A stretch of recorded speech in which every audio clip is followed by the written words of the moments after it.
beautiful book which will be for sale, I think, this evening. Shara Books will come back. Barbara has worked with the Writing Centre for a long while. Thank you very much. Thank you. She's been a senior writing fellow in the Writing Centre and run workshops on letter writing, because we've done a lot of our responses via letters, especially during COVID. And Nelly was a consultant for a lovely long while, and then has a passion for starting book clubs and working with literacy, and I think did all that without funding, and now you're employed by various high groups, and but has been driven, I think, to get people to read and to work with children.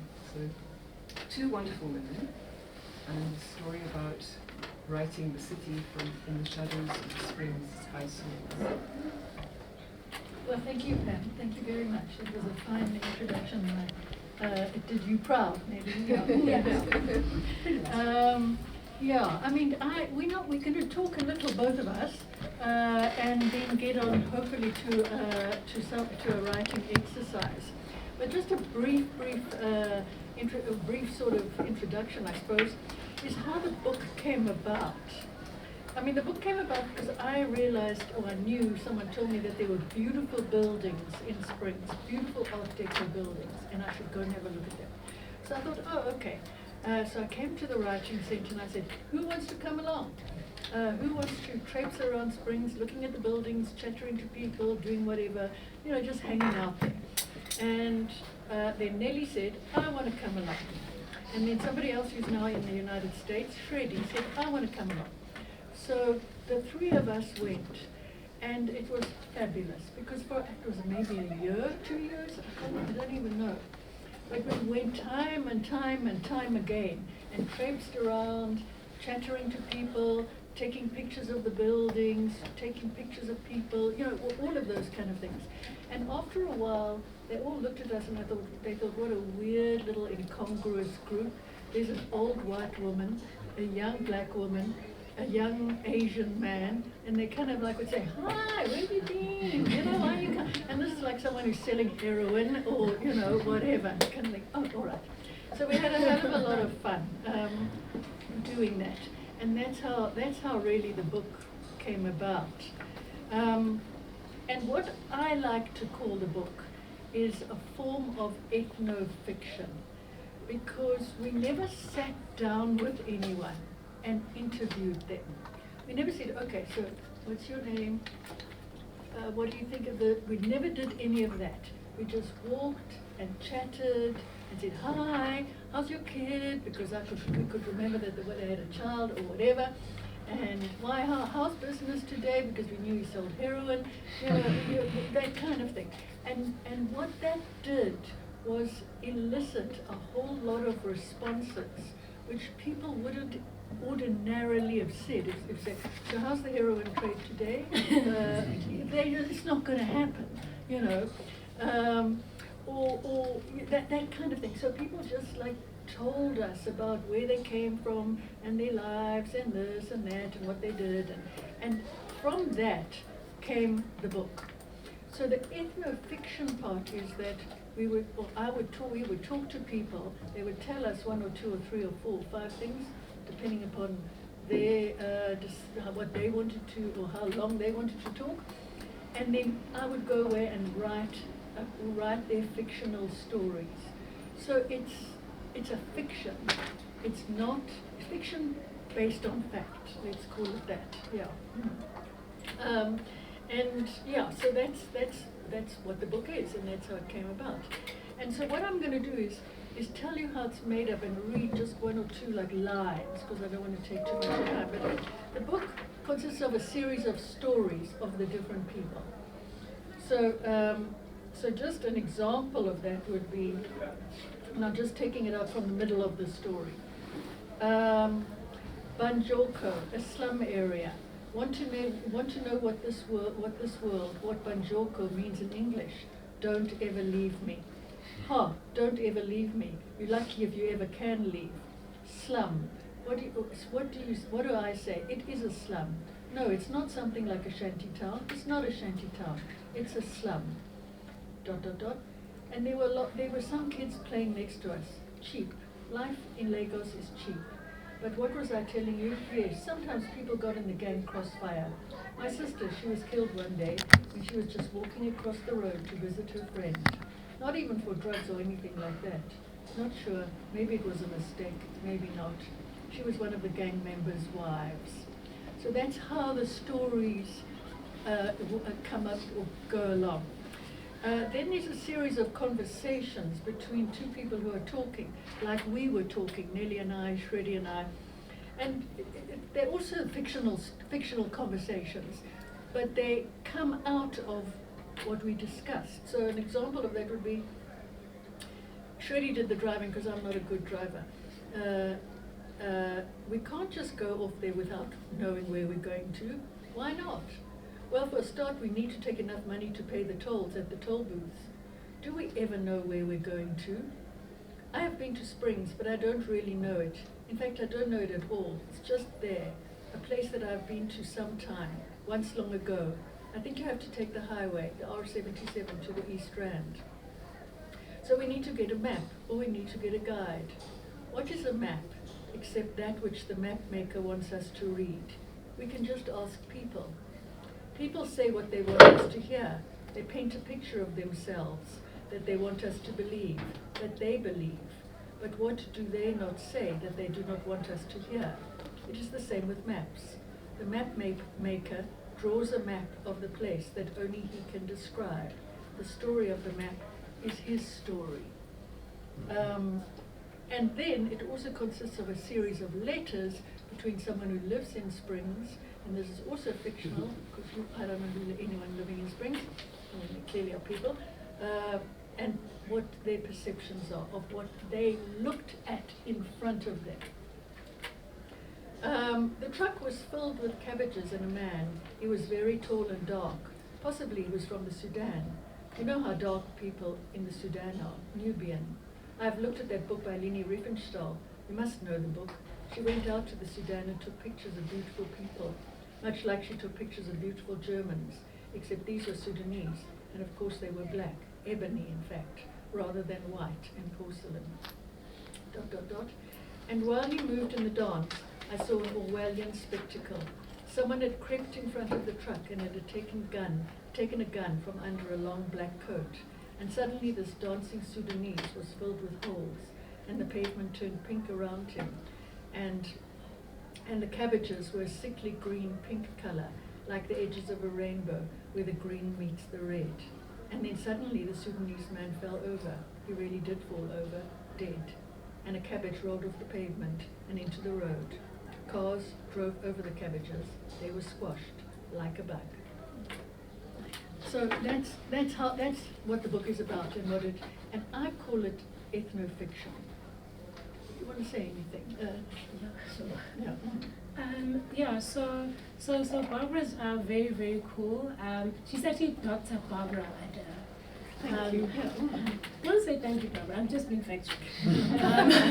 Fictional, ethnographic figure. Yeah. So I think I loved going on these trips to Spring with Barbara and Shreddy, because at that time they were in the literature department. So PhD is in literature, and then Shreddy, the one who's he's doing his PhD in the States now.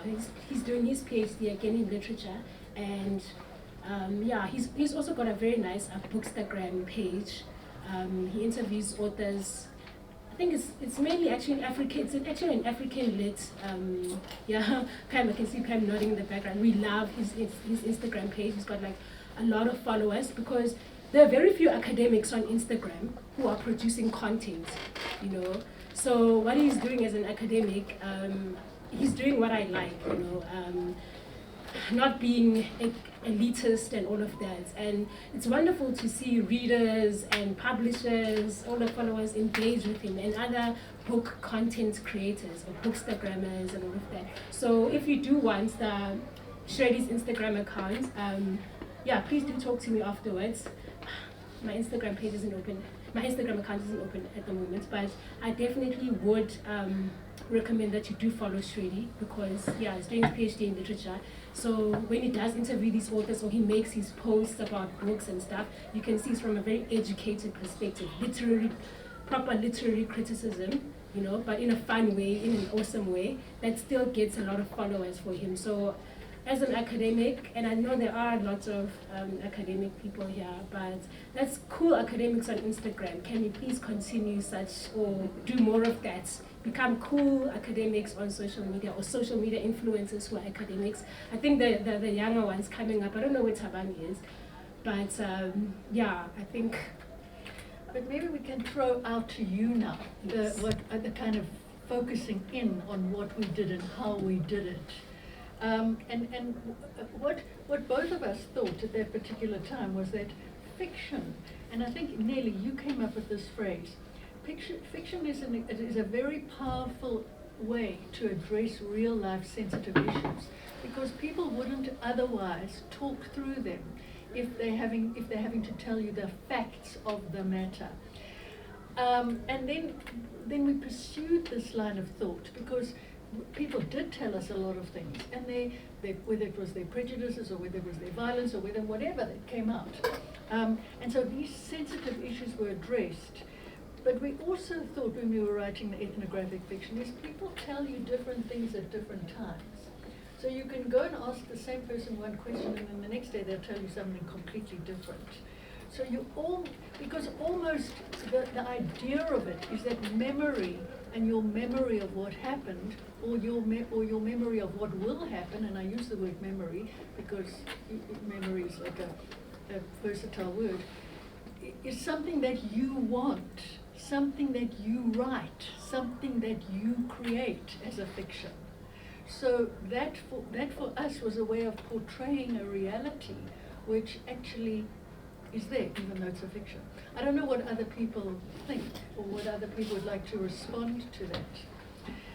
I mean, there's an argument against it in that how can you put words in another person's mouth, you as the writer. And then I read something by Pam, in fact, introduced me to this author, Kai Miller, who's a novelist. And he writes, he doesn't call it ethnographic fiction, but he writes about people and places who are real and exist. But he writes novels. And his words were, I do not believe the novelist must make people say exactly what they would usually say. I believe the writer must give to their characters things to say that they are fully capable of saying, but which they do not, for a variety of reasons, say themselves. In this way, writing can give itself back to people and extend them. And then he continues, and if I'm lucky, I can hear the sound of buzzing bees. And so I will form the words that will form flowers. And these will form flocks of birds, and these will form the sky. And he does it in relation to people, and he does it in relation to towns. And I think that it's happened here in relation to the town, in that the words of the town, we put the words of the town into its mouth, and we put the words of people into the people's mouths. And we looked at the sky as a result. I don't know what, any views and thoughts? Oh, sorry, yeah. Oh, do you want to? I was just going to say, like, there seems to be a theme that's been running through the presentations, right? Annie's line of questioning yesterday when she asked, like, why is Queen Victoria meeting with this girl? What did they talk about? Which made me think about, like, what did they eat? Where did they sit? Like, how did they look at each other? And you could never know that. Absolutely. But you can imagine it.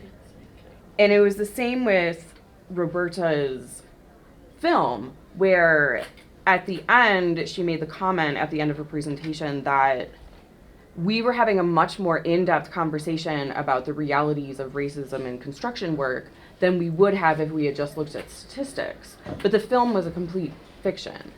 And so we got a much better line of discussion and analysis than you would otherwise.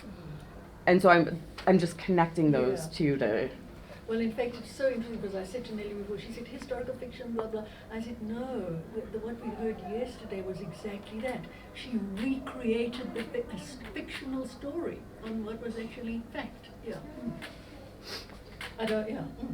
And so, as you said, ethnographic fiction, I sort of thought about where I come from and the novel Infinite Jest. Yes. And I was like, so is that auto-ethnographic fiction? In sort of a tongue-in-cheek sort of manner, this long, boring, suburban, white novel, is it auto-ethnographic? And then I began to think, maybe, right, that this is a fiction, but where there might be avenues. Let me back up. Then I thought about the panel we just saw about the work of anthropology, and the work of anthropology in part being able to write and create, and knowingly write and create with this sort of ethos towards whom you are speaking of. And I wonder how you felt about yourself as, and then what you just said about these folk in the fiction, even though they are signs and symbols of real people, they refer to real people, they are characters in a novel. And then you read to us a piece that is a conversation, that is a sign or a symbol of a conversation you had.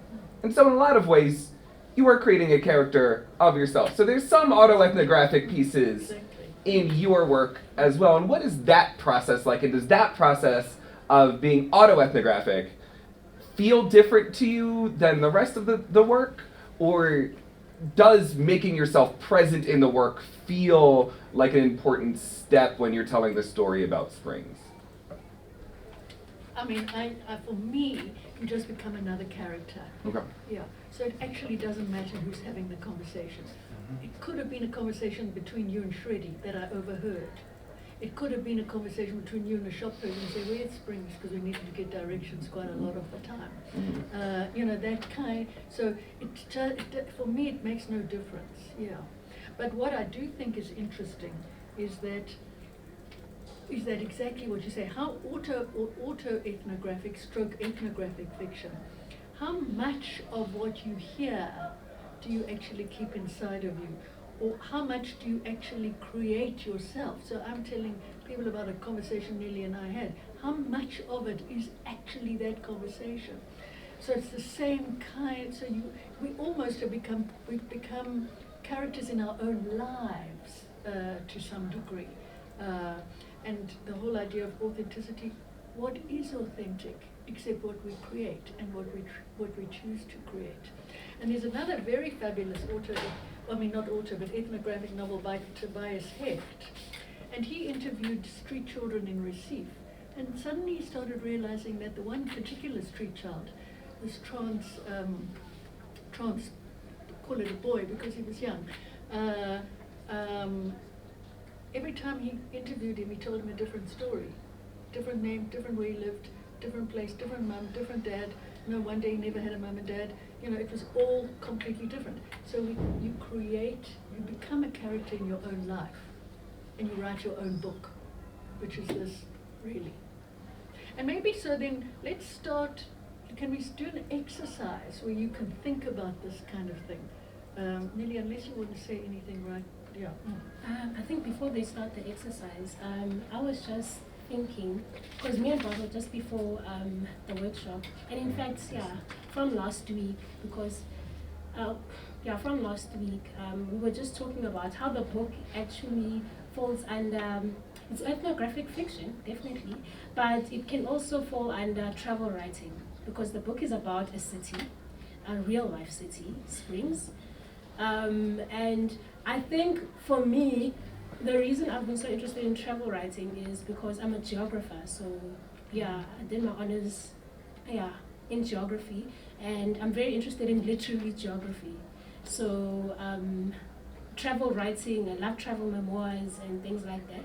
But also, you know, within literary geography, just the applied side, like running literary tours. So Tammy's in the in the audience. There's Tammy's the founder of so it's a book cafe.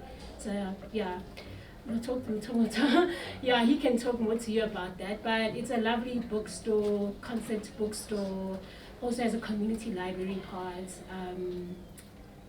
And he'll talk more about that. But basically, and also it's a book launch and a book launch and a book club activity space as well. So it's lovely, lovely space. Yeah, I met him 2 weeks ago, and I finally went to the store. And the hub, actually, that's really the name, it's a hub. But basically, because of my interest in literary geography and travel writing, yeah, we're currently working on a project where we're starting to do literary tours. So we're planning to do a literary tour of Soweto. So it's going to start off at Soweto Book Cafe. The literary tour happens in Soweto, but it's not just about writers in Soweto like Credo Mutwa. The Credo Mutwa home is not far. It's on the route on our literary tour. It's on the route. So yes, we'll be discussing Credo Mutwa's work because he lived for a little while in Soweto and stuff like that, and the houses there and all of that. But yeah, and we'll also be going through other places and stuff like that. But Barbara is, because she's so good at travel writing, because this is also from a travel writing, ethnographic travel writing, she's also going to be doing a travel writing workshop for us before we start the literary tour. So all I'm saying is, if you're interested in, if you like travel writing, this book is actually also going to be very interesting for you, you know. So please definitely, and it's got lots of pictures. I don't think we opened up. And I think another thing I liked about this book is, I know when we started working on the project, I think Barbara and Shirley, they knew about what an art deco building was. Like, art is, I hardly know anything about art, architecture either. So art deco and stuff. So you get to learn what art deco buildings look like and stuff like that. So if you're also an architecture person, this is going to be you'll love it.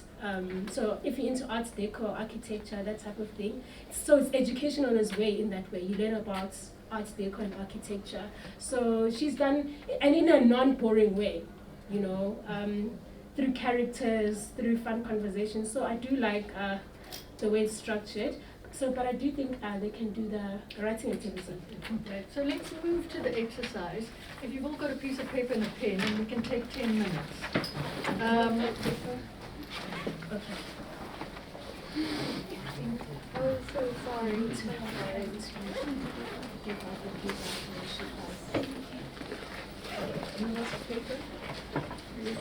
Just a quick curious question. When you say in Springs, is that on the East Rand or another place? It's on the East Rand, yes. Not so It looks very like a far. boring suburb. Exactly. Well, not boring. Yeah, exactly. You can make a fiction out of it. Exactly. Yeah.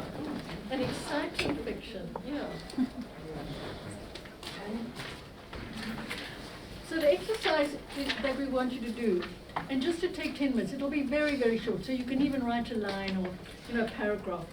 But the first paragraph will be about write a non-fiction account of something that somebody told you. It could be your granny, it could be your mum, it could be your friend, it could be your cousin, it could be your colleague, it could be a student, whoever. But write a non-fiction account of something that was actually told to you. Actually told to you. And in the second paragraph, write a paragraph about that very same thing that was told to you, but create a version of it, a fictional version, what you believe the person told you, how you read it. A fictional account of what you believe that person. Yeah. And I understand that when we're writing the words of others, that there's a level of protectiveness of experience, because a lot of things have been stolen from people. So we're aware of this when we create the fiction. But at the same time, ask ourselves the question, who owns experiences? So, yeah. So let's say 10 minutes, because it's now 10 to 1. Maybe a little bit after 1, because we can push on till 10:15. Yes, we'll just make lunch 45 minutes. Yeah, okay. Yeah, so.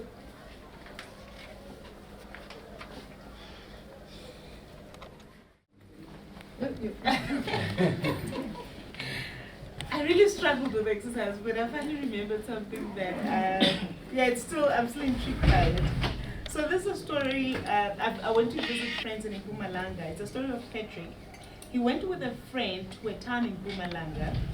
Apparently there's a heritage site called the Place of the Rising Sun. Some of you might know about it. They were instructed not to go too close to the headstones. However, the friend did, and he put his head on the headstone. And when I went to see him, it was not too long, so he still had the mark. He had a burnt mark on his forehead. They looked at this as a spiritual encounter. And they went on and on about how spiritual this place is, and. So that's where I ended the first part of the question. The second part about how I read it, to me, it sounded like he just burned his forehead from a really hot surface area that was exposed to the sun. Well, here we go, exactly. And what did you feel and think as you were writing these two? Essentially one was fact and essentially one was fiction. But actually, what did you think and feel? I'm still very conflicted. It could be very factual from their side as well. Well, but also exactly what we were talking about. How are their facts fictional?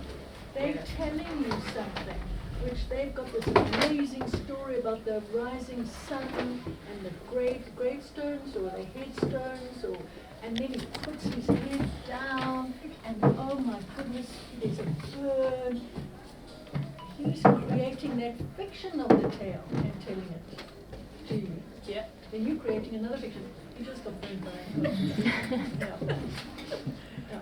So I mean, and I find that fascinating because both of them are fictional, albeit that not necessarily. And he had the evidence. His forehead had a big burn mark. Exactly, yeah. Anyone else want to raise? Yeah. I was immediately went into, because I like playing with people, and I immediately went into this conversation where someone was complaining to me about their partner and their drug use, and it was making me think, you know, these excuses and these fictional stories we can tell ourselves to forgive behavior. So it was really easy to fictionalize it as well, because it was inherently the stories we tell ourselves. Well, exactly. So I had a lot of fun rewriting it, because, you know, I kind of just wrote what she was complaining about, and then when I was rewriting it, you know, I put him in a dungeon, and she's like locking up all the different previous versions of her lover, you know. Well, and do you want to read a bit, or? Oh, I don't mind. Do you want me to? Yeah, I said, you know, originally I said, yeah, she said this wasn't what she signed up for. Reminded me how ambitious and proactive he used to be. Enough of talk, he's got to show me. It's not even the drugs themselves, it's the behavior that comes with it. And then I rewrote it. Inhaling deeply and angrily on her second in a row cigarette, she told me how she was tracking him and his bedtimes. She's hesitant to blame a powder or a person. It's not the first version of the conversation we've had. I'm not in deja vu.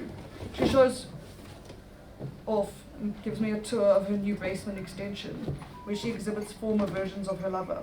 Whispering sweet nothings, she kisses his foreheads, and his nose bleeds a river. Well, and you're writing exactly the same thing, but one's in a kind of factual, slightly boring kind of way, whereas the other one is exactly the same thing, except you've created the ambience and the place and the, It was a lot of fun. Yeah. And how did you, exactly, and when you perceive writing fiction and non-fiction, what is your perception of what you did? Or how I took myself out of myself. When you wrote the non-fiction? No, with, you know, both. It was kind of, I was playing with my own perspective. Well, and isn't that what we do when we write? We play with our own perspectives, whether it's in an academic or to a lesser or greater degree, but that's what we do. We play with our own forms and needs to express ourselves in certain ways. And clearly, if we're a lecturer, it will be different to your friend or whatever. Yeah. Okay, so I had also a challenge thinking of something, and I remembered having a chat with a friend, and we were talking about she was telling me we need to do a presentation on multilingualism, and someone had offered put in AI. And she was saying, how does AI help multilingualism? in the university. So what I decided is I actually went to ChatGPT and asked ChatGPT, what can AI contribute to multilingualism in a university academic writing program? And one of the things ChatGPT says, AI-driven assistance can help students improve their writing skills. And then I started writing that she had told me how they put AI as part of the writing, in a writing center, and one of the students fell in love with the writing assistant. With the AI writing assistant. Because, yeah, I mean, it's a real thing. It's a real thing that people are falling in love with their writing assistant. So the new part of the story was she told me that we used AI in a writing center and one of the students fell in love with the AI writing assistant. Well, exactly. So, and the fictionalization of that is, yes, it happens that you use AI in the writing center and in relation to their fictional, literacy or whatever. But then you can create a fiction about how the person fell in love with the AI writing system. Yeah. Which is fabulous. Yeah. I had a bit of trouble with it because I just realized that I was thinking about it too much, because I think you had mentioned earlier fiction based on reality, and I think that's true about all fiction, because the whole idea of being a writer is to, study and steal. That's what we all do. Like, if you are going to be any writer worth your salt, you need to be able to understand people. So every conversation you're going to write is based one way or the other on, I guess maybe the real difference in this case is that it's more intentional, you're more aware of it. But I was thinking about it too much and trying to see how it's different from what I do every day anyway. It was easy, I just wrote. So the line is, we're gonna be fine. It's just basically when I was a kid and we were crossing the border for the first time, me and my dad, and I was scared and he said that to me. The fiction bit. Avi saw the water crawl towards them, first wetting his toes, then first wetting his toenails, then sweeping between his toes. Are you sure? He asked his mother, his eyes dead set on the black waves, writhing glass and churning. He was too terrified to turn to the woman beside him lest he saw the fear there. Avi knew he would crumble to salt if his mother mirrored his terror. We're gonna be fine, his mother said, her voice standing stone as she greeted the wave with her chest. Avi followed. And that's a fictional version of what happened. Yes. Okay. So it's water and not a wall. But also what you've done is you've made it lyrical and beautiful. You don't just say, they went to the river, they crossed the river. You've created the emotion of the person. You can feel the fear of the younger person and the mother in between. Yeah. Okay, put it that way. Anyone else want to raise? Yeah. I was actually thinking more of what really happened. It's a week ago. It is a week ago. I was back at home, and then we were walking at night. There was load shedding actually was active, so it was dark. And when the load shedding came back, there was this yard when we were passing by, and there was a cat. It was playing on the ground, but as we passed by, we didn't really see a cat, all of us. So there was this boy who was walking behind me, and then he was like, "Oh guys, what is that there? Is that a snake?" And we all turned back to just look exactly what exactly is going on. We people, black people in most cases, we have this belief in witchcraft or something, And then we all started to think the snake was actually possessed. It was a person possessed trying to do something in the yard, Then suddenly they just, we started thinking like, exactly what is that, asking each other. We stood there frozen, somebody just passed by and was like, "Guys, why are you standing on the street and then busy whispering like as if you are peering in somebody's yard?" That is, an invasion of privacy. So when we tried to walk away, I just stood there alone. I wanted to say exactly, what is that snake doing, And when the cat stood up, it was walking by. I was like, guys, stop it, man. That was just a cat. you know. And what I wrote here, it was like a question that a person gave to us, that boy, was like, hey guys, look at that abandoned yard. Is that a snake? Why is it moving like that? So actually what I wrote was what I thought when I look at that cat and we thought it was a snake. Look at the snake. It is moving like it is consuming a dog. Why is it rumbling like it has gulped a dog or something? Maybe it is a person trapped and possessed. She was trying to sneak, and that yard, maybe it is spirited with something so that when witchcraft comes, and yeah, I just stopped there. I was supposed to just... No, I mean, that's exactly. It was a real life experience you had, walking past a cat. Then this whole snake thing comes up, and magic, and witchcraft, and and it becomes a fabulous story. Not just there was load shedding on Friday night. We walked past a cat. We didn't realize it was a cat. You know, it becomes this mythological, amazing story, and it tells you a lot more about you and your friends and what was happening.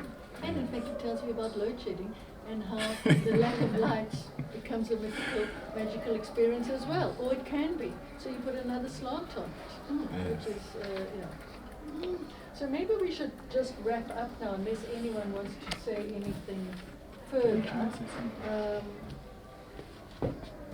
I want to wrap up finally with one. I also read a beautiful thing. You know, I always, as somebody, I think it was you who said, we all as writers take from others, and we take up from experiences and whatever. But this is actually the words of another, which I like so very much. It's a woman called Zadie Smith.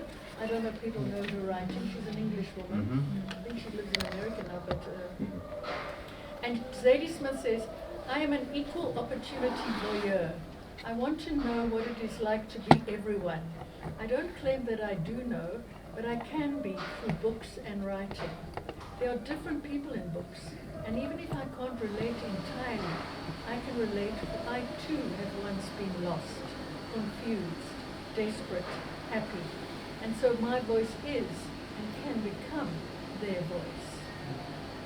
So we take our experience and use it in relation to the stories of others. Anyone want to raise anything? Nelly, do you want to say anything further? No. All I'm going to say is I learned a lot in the process of ethnography when we went to just have chats with people. I think as, when they sort of teach you research and all of this qualitative research, you have to interview people, then you get the truth and stuff like that. With Barbara, when she said what she said, about if we went to people who's, I don't know, I mean, that city is so weird. I mean, drugs, and we went into a brothel. We didn't know it was a brothel, but clearly it was when we went in there. And the strange thing is it's inside an Art Deco building. So it's like, it's such an uncomfortable city, It's got its problems, but the nice thing is, if now you want to talk about such serious issues, normally, I once heard someone say that fiction disarms people, especially if the issues are controversial and stuff like that. If it's a pretty nice story, it's like, oh, okay, this story is nice, let's listen to you. But if it's non-fiction, I don't want to talk about this. I don't want to engage with, So I think I love Barbara's style of bringing up issues, and yeah, I really like that. And so for people who are academics out there, I'm now thinking that this issue of interviewing people or interviews as a qualitative research method, how effective is it at bringing out the truth, really? Now that's my question, because versus this naturalistic chatting to people, because then people are like calm, they're not guarded, So now I'm really, really thinking about research in a very different way, especially the interview aspect. So yes, I learned a lot, and all I wanted to also say was I definitely want to punt Shreddy's